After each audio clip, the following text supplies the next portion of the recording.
Hello. You're tuning into another episode of The Wunderkind Show. Today's first topic, Steve Young once again says that Lamar Jackson could be the greatest player this sport has ever seen. Look. First and foremost, I just want to tell everybody hi. Yeah, I'm coming from my brother's wedding. Absolutely a joy to be there. Amazing watching him tie the knot with his beautiful young lady Taylor Phillips, who is now, Taylor Patton. So love that for him. Congratulations, bro. Wonderful, wonderful wedding. I actually got this and heard this when I was in New Orleans. That's when I heard and saw this. When I was in New Orleans, that's where I got everything. I was like, are you seriously? You said that? Again? and I laughed. I laughed because a lot of times people call me fanatical when it comes to Lamar. And everything that he says here, I pretty much have said before he said it. Right? And I've been called everything in the book. Now you have a top 10 quarterback of all time. Not just a top 10 quarterback of all time. One of the greatest players to ever play the game. Forget just quarterback. One of the greatest players to ever play the game of all time. Saying that this man has the opportunity, the ability to be the greatest player this game has ever seen. And you have people hating, trying to say like we're tripping or we're lying. So what I'm going to do is I'm going to play the audio of it, right? And then after we're done, we're going to break it down further, all right? So without further ado, let's get this party started. His arc of his career has been slowed by the Baltimore's fanaticism with the run. They come out of that trance, and they're trying to transition. This was the transition year. Yep. I thought that Lamar has tried to lead his game into a more sophisticated passing game, which is what he needs to be one of the best that ever played, which I've said many times. So I'm going to take this as a transition season, which I thought was very successful. Obviously, the championship game was a complete bummer, but it doesn't negate the advancement that they've made as an organization to give Lamar Jackson a chance to be the greatest that ever played. You can't get there unless you allow him to be a sophisticated passer of the football. They got the coach. They're trying to develop. They need more help at wide receiver. They need another tight end. Look at the talent that Brock Purdy has. Give Lamar Jackson that talent around him. Ask him to be a sophisticated passer, and you will not be able to stop him in any shape or form. You mentioned like the best ever play the game. You think that's the ceiling is? Look, it's hyperbole, but I want people to understand what I'm saying is you're seeing a player that has the potential to be as great as anyone who's ever seen play. Yes. I really believe that, but he's missing a vital piece of it, and that is a sophisticated passer. That's where he needs, and I think there's been a sea change at Baltimore's philosophy, and now this was the transition year again, and so I expect next year to be an explosive year. How would the new rules that are in for quarterbacks now have changed your career? Well, first of all, it's brought the game to me. This is my game. Yeah. And my game needed the rule changes so that it could become what they did is they slowed defenders down. You can't fly through the air anymore. You got to bring your feet to a tackle. Yeah. It slowed the game down enough that allows for all kinds of cool, fun stuff that was never allowed. And defenses in the NFL would never allowed some of these slips. Like they would just smash them. Yeah. Now it's a big part of the game. So I don't know if the question was how I would feel about it. No, I mean, how would you play if you had these rules? I think a lot about this because I'm jealous. I'm jealous of the game today. The game today is my game. And I would love to play in today's game. I was an oddity. I was an oddity back in the day. Give us the stats, Steve. You've thought about it. No, I haven't. I actually haven't. But I would say, I said someone the other day in Kyle's system, you should be an 85% complete, 90% passer. Yes. So it's like, okay, if you're a 90% passer and you're throwing for 6,000 yards a year and you have 55 touchdowns and you have Look, I know I'm joking, but it does feel like today's game could allow for something like that. And he's thinking that Lamar would have the opportunity to do so.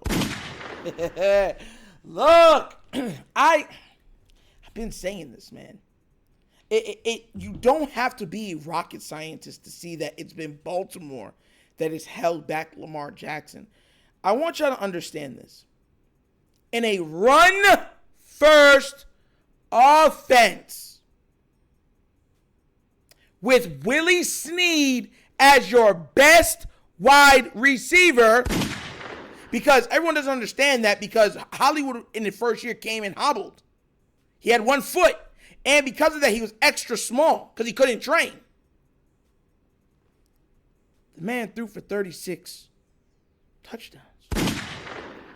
And I know some people say, well, 36 isn't like, oh my God.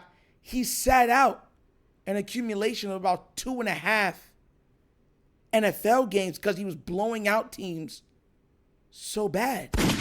Mind you, for context, run first offense. Run first. Led the league while sitting out 2.5 worth of game. Led them in touchdown passes. QBR. Even this past season. How many times were the Ravens up by 7 or 8 or even 10 points, right? And the Ravens said, all right, we're going to run this clock out. Or at least we're going to try to run the clock out, which ultimately diminishes Lamar Jackson's overall stats. Oh. That's why he won the MVP. Because once big mouths like Mike Florio and them said, hey, this guy is not putting up the stats that's needed. Yeah, we see his impact, but you need stats. He absolutely demolishes the 49ers. Then he demolishes the Miami Dolphins. And those are 2 of the top 10 teams in the NFL. And we're not even going to throw in Detroit, what he did to that team too. So that's what I'm trying to tell you, to get through it to y'all psyche. We already know what's up. And he's doing it without a true number 1 receiver. Now, for everyone to say, oh, Zay is yet to become a true number 1 receiver. That's not hyperbole. That's not me being facetious. That is fact. Fact. Fact. And this is why I get so, tight when it comes to stuff with us and holding back ourselves, because they had an old school philosophy and they just wouldn't change. Mind you, the coach has told you they need to evolve. The GM has told you they need to evolve. Hall of Fame quarterbacks have told you they need to evolve. Tom Brady, the greatest of all time, has said he's next. And y'all sit there and be like, nah, Nitro, you tripping. It's all about everything else. You just like Lamar. Everything you want to tell is about Lamar. Lamar. Like, what are we doing here? Like, let me calm down. Because part of it, we know why. I actually read some of the comments. I love seeing, or always trying to keep my finger on the pulse, right? I read some of the comments under Steve Young's Twitter, the Twitter video that he just put up with that, right? And I had multiple people, and I'm not talking about 1 or 2. I'm talking about a plethora of people saying that they've lost respect for Steve Young's career and accomplishments because of his hard stance about Lamar. I don't care what Lamar does. He'll never be a top 10 quarterback. He can win another 5 MVPs. Heck, he could win 3 titles. He'll never be a great passer. I don't care if he leads the league in passing touchdowns. I don't care. He's not a good passer of the ball. He'll never be an all-time great. In my eyes, that's what they say. If you don't believe me, think I'm exaggerating, go to the comments of that video on YouTube, go to that comments on Facebook, go to those comments on Twitter, and you go try to tell me if I'm lying. Look, as a Raven fan, we're already not liked. But the hatred that Lamar Jackson garners is absolutely ridiculous. For somebody, all he does is play the game. And plays it at a high level. I want to mind you guys, we're not talking about a player that had a flash in the pan. Oh, a half of a season he was great. It's like, oh, he could be great. We're talking about a 2-time MVP that literally has the 3rd highest winning percentage in NFL history. The 2nd highest scoring offense in NFL history. In a run-first or run-based offense. That's what we're talking about. A player that has led the league in passing touchdowns. A player that had the most accurate 400-yard passing game in NFL history. That's the player we're talking about. It should not be crazy for people to understand that, yeah, he has the potential to be that. If you took Lamar Jackson's name, let's just say his name, image, and likeness away, and just put up his accomplishments, his stats, and everything else, nobody would argue that sentiment. But because then you get the name, then you get the image, then you get the likeness, the hair, the grills, then it's all, here it goes. It's all about the playoffs. But won't say the same thing about Herbert. Herbert's had better weapons, better O-line. Oh, it's coaching that holds him back. Didn't he blow a 27-point lead in the playoffs? His only playoff appearance in 4 seasons of his career? Oh, yeah. Hey, it's just me. And still, they got him. A lot of people got Herbert top 4, top 3, top 5 in NFL QB rankings. Make it make sense. Make it make sense. Make it make sense.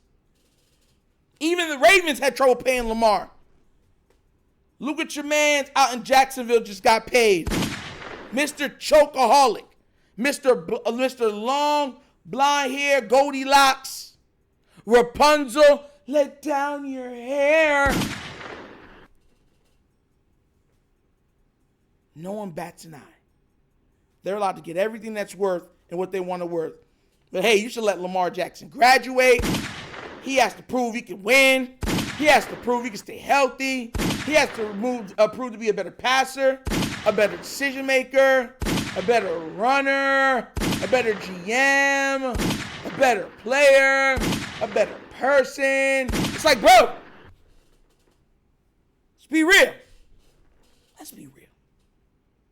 Let's be real. This is why I told you guys, even him winning one title will not change things. They will say it was a fluke. They will say it was a flash in the pan. For him to garner the proper adulation that he deserves, Lamar is going to have to win 2 or more titles. Because then the media will not only flip everything, they'll say, look, he is one of the few quarterbacks to have 2 MVPs, much less 2 Super Bowls and 2 Super Bowl MVPs. It's like, yeah, he has it all. Some people just get on my nerves, man. I'm telling you they get on my nerves. But what do you guys think? Do you agree with Steve Young? Are y'all finally understanding that Baltimore has been holding back Lamar Jackson? Are you finally understanding that a 49er great came out and said if Lamar had Purdy's weapons, Jalen's weapons, that there'd be absolutely nothing physically possible for you to do to stop anything that he wanted to do on the football field? He would break every record. Let me know what you think down in the comment section, because I want to know what y'all think, all right? But as always, that's the episode of The Wunderkind Show. Thank you for watching. Y'all know how we get down. We have fun and we laugh, but everything we talk about rooted in what? Facts and truth. Please do remember, like, subscribe, hit that notification bell, leave a comment. You know I love the comments. And if you haven't done so already, check out the Wunderkind Show's Patreon. Yes, 3 tiers of content goodness waiting for your consumption. Give it a look, give it a try. Let me know what you think. And guys, let's tell some people about the Wunderkind Show. We're trying to get to 10,000 subscribers. That's the next milestone. Tell people, tell family, tell your kids about the Wunderkind Show. Tell them to hit that like button and subscribe. It's so needed. That's how we're going to grow. We're trying to build a media empire, and I want you guys to be a part of it. It cannot be done without you guys, so please let people know. But if you want to donate to the channel, help out with equipment monetarily and stuff like that, bottom of the screen, QR codes to a Cash App. Cash App located in the description of every video that we do. Name of it is The Wunderkind Show. Super easy. But once again, this is The Wunderkind Show. This is your host, Nectar, signing off. And as always, you know my slogan. Peace. And I am out of here. I want to say congratulations to my brother again. I love you, bro. Yes, sir. Yerp. Finish him, Daddy.